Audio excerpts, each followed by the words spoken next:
Hi everyone, welcome to another video on the YouTube channel.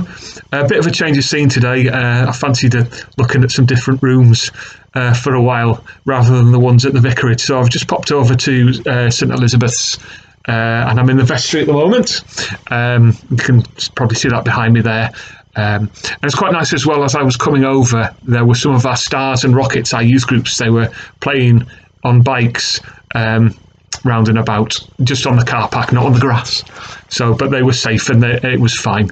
So yeah, it was good to see them. And if you hear the occasional shriek coming over the microphone from a child, it'll be them playing outside. But I just thought it was nice to see them out and about having fun, despite the challenging times that we face at the moment. So today I thought we'd have a look at the two greatest commandments that Jesus gives us in Scripture, looking specifically at Matthew chapter 22. I'll just read the relevant verses to you. When the Pharisees heard that Jesus had silenced the Sadducees, they gathered together, and one of them, a lawyer, asked him a question to test him.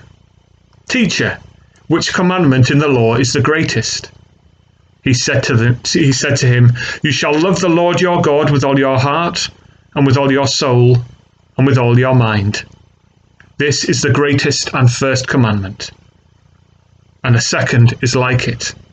You shall love your neighbour as yourself. On these two commandments hang all the law and the prophets." This is the word of the Lord. Thanks be to God. Now, I was in a church in Cambridgeshire, near where my brother lives, when I went down to visit him one time, and I spotted they had a banner up on the wall in their church, and it was kind of based on these two great commandments, and it said the following. It said, "God first, others second, self last."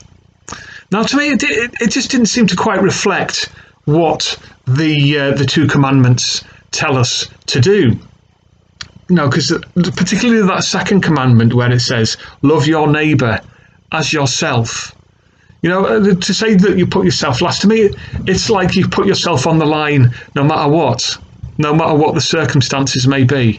And as I say, I don't think that's quite what this second commandment says. It's about taking care of yourself as you serve God.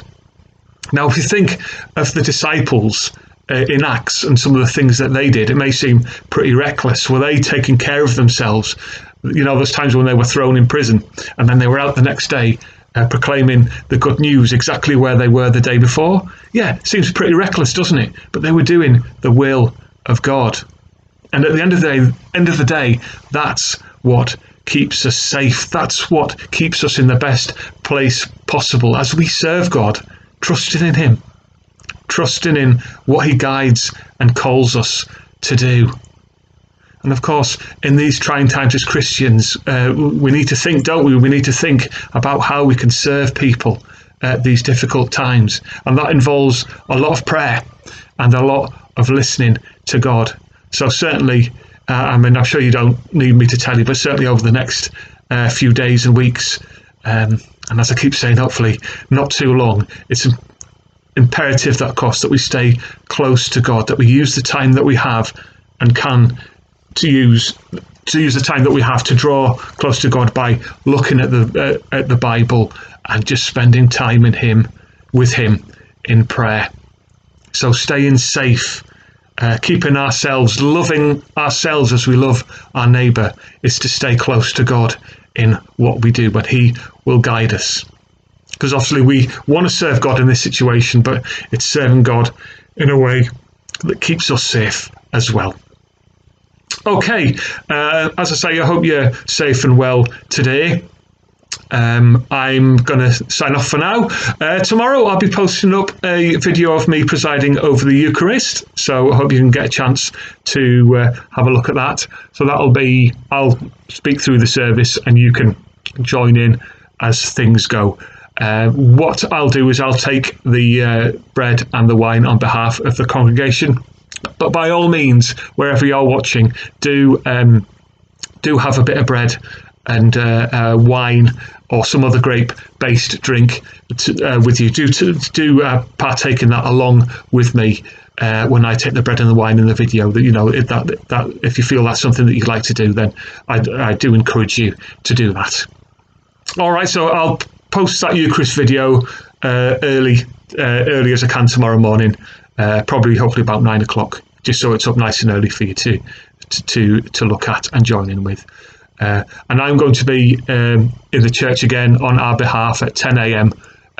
Just praying for us all, praying for the church, for the congregation in both Harrowby and Upperby as well. I think Brenda's going to be over at Upperby, but just to let you, just so you're sure, this isn't an act of public worship that you're specifically invited to. This will just be us in the buildings praying on everyone's behalf. All right, so stay safe, stay close to God. He's with us and he'll see us through this.